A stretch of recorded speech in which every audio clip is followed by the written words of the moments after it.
I was afraid I might not be able to remember the 9, so I wrote that down. I wrote that down. The first one. And you will see in a moment, at that time it was 9, at this time it is 9. At that time it was 9, at this time it is 9. Yes? Number 1.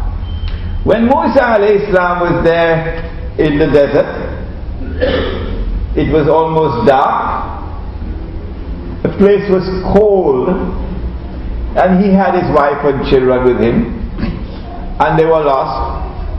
And then he saw a fire in a distance. So he told his wife and children, stay here, let me go. Maybe over there by the fire I could get some directions, or at least I can bring back a burning branch so we can make a fire, get some warmth. When he reached the fire, there was nobody there.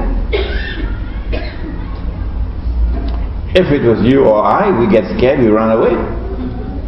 A fire in the desert and nobody there? I'll be scared, won't you? And then a voice spoke, but nobody there. Now you get even more scared.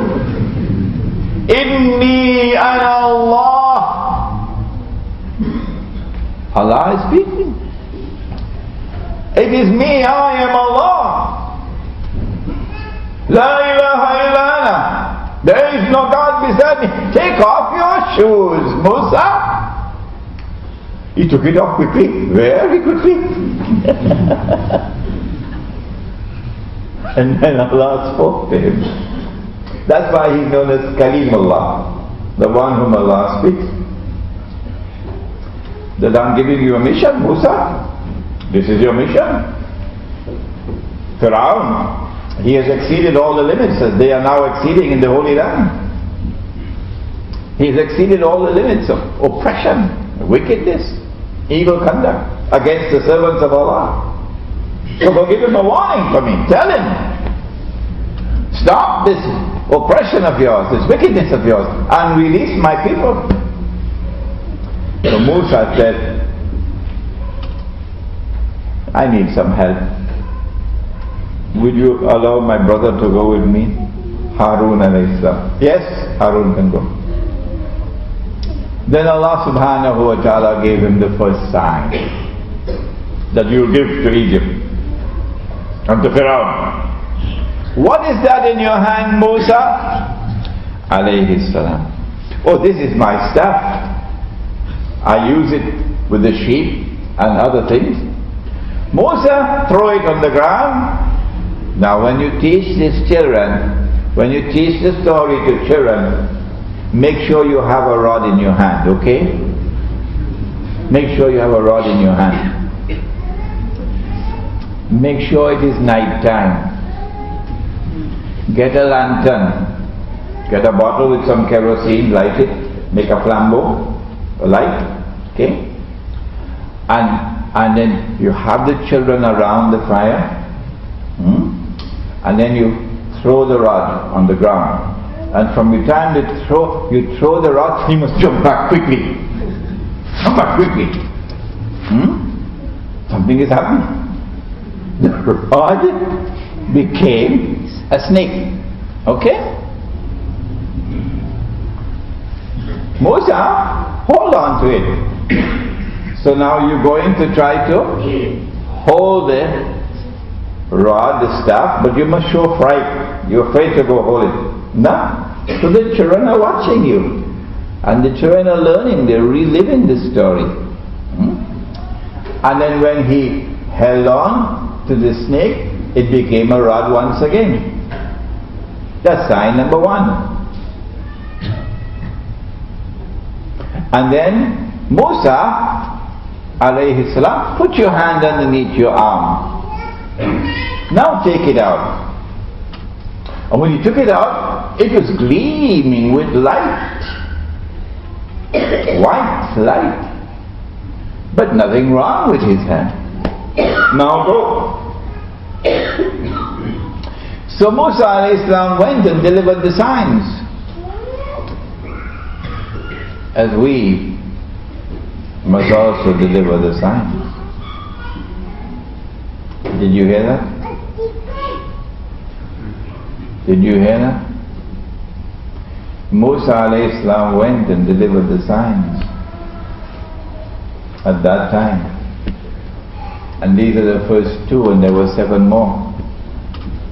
As we also will have 9 this time. And we also must call the attention of people to these 9 signs. We'll come to that in a moment.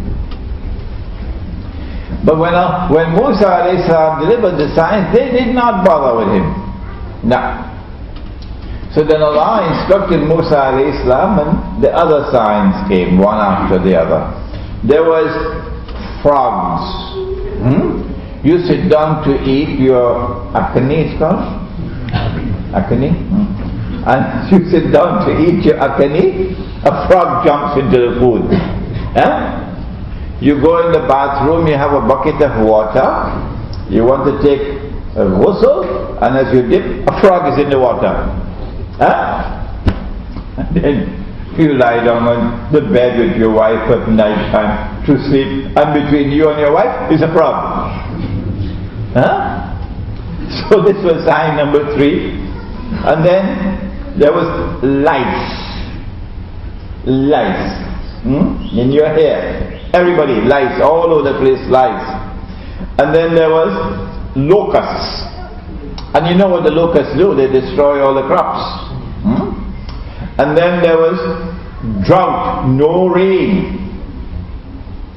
So as a result of the combination of drought, no rain, and locusts, you now have short crops, shortage of food.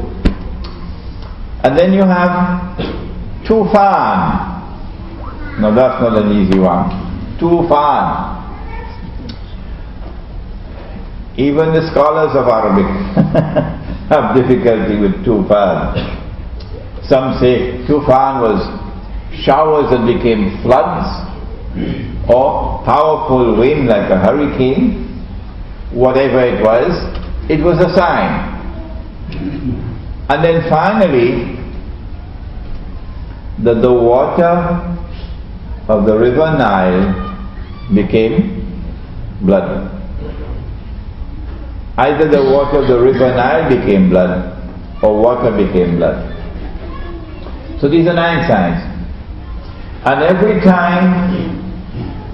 time Allah will unleash a sign or unfold a sign to them, and the Egyptians would be in a state of torment, difficulties, with lice all over the place.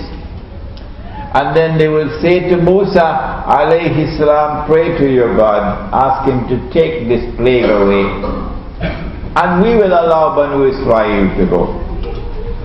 So Musa alayhi salam will pray to Allah, he'll take away the lice, and then Fir'aun and the Egyptians will say, no, we're not releasing them. So the 9 signs unfolded, but did not impact upon Fir'aun and the Egyptian people who supported him. When all 9 signs had unfolded, only then did Allah subhanahu wa ta'ala act.